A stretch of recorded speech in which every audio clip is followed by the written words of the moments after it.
अस्सलाम वालेकुम। पंजाबी लोक रीत 31 जलूस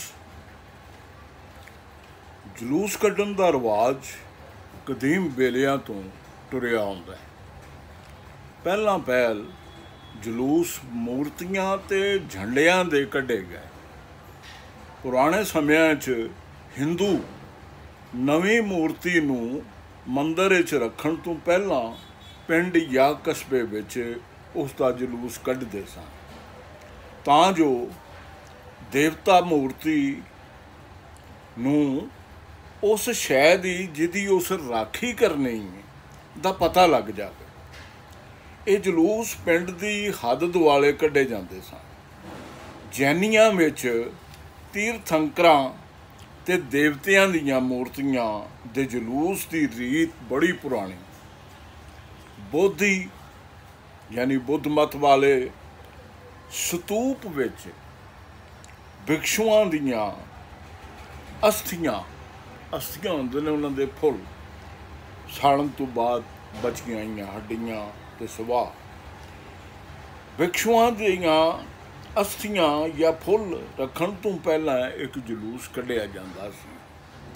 मूर्तियां नूं कई बार किसी पवित्र पाक दरिया या सरोवर विच इशनान करवाया जांदा जां किसी पुरानी टुटी भजी मूर्ति नूं पानी विच प्रवाहित किया जांदा यानी रोड़िया जांदा तां मूर्ति नूं पालकी विच रख के पहला जलूस कढ़िया जाता है। मुसलमानां विच शिया लोग मुहर्रम के दिनां च ताज़िए का जलूस कढ़ते हैं।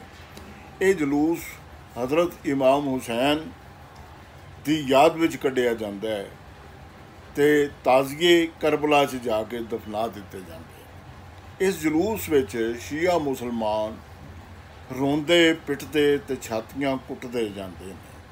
कई तो अपनी कंड ते कोलड़े भी मारते हैं। कई बार इस जलूस विच तांबे का एक खुला हाथ बना के फराया जाता है।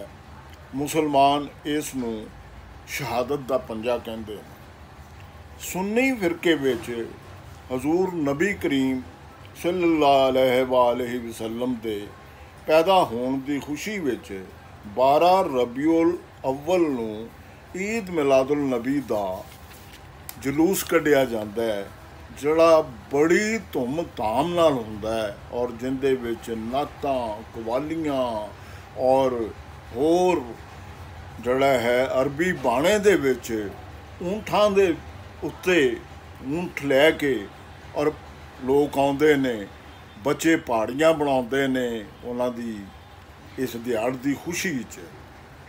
ते ये बड़ा बज गज के जलूस साडे मुसलमान सुन्नियां दे विच खास करके पाकिस्तान और लाहौर के जलूस का तो जवाब ही नहीं। इनू जश्न ईद मिलादुल नबी भी किया जाता है। तो इस तो इलावा सिखां विच गुरुआं दे जन्म मेले ते गुरु ग्रंथ साहब नूं पालकी च रख के जलूस कढ़िया जाता है। इन्हां जलूसां दा रिवाज रणजीत सिंह दे समय पिया। पंजाब विच गुरु नानक साहब ते गुरु गोबिंद साहब दे जन्म उत्सव उत्ते जलूस कढ़े जाते हैं।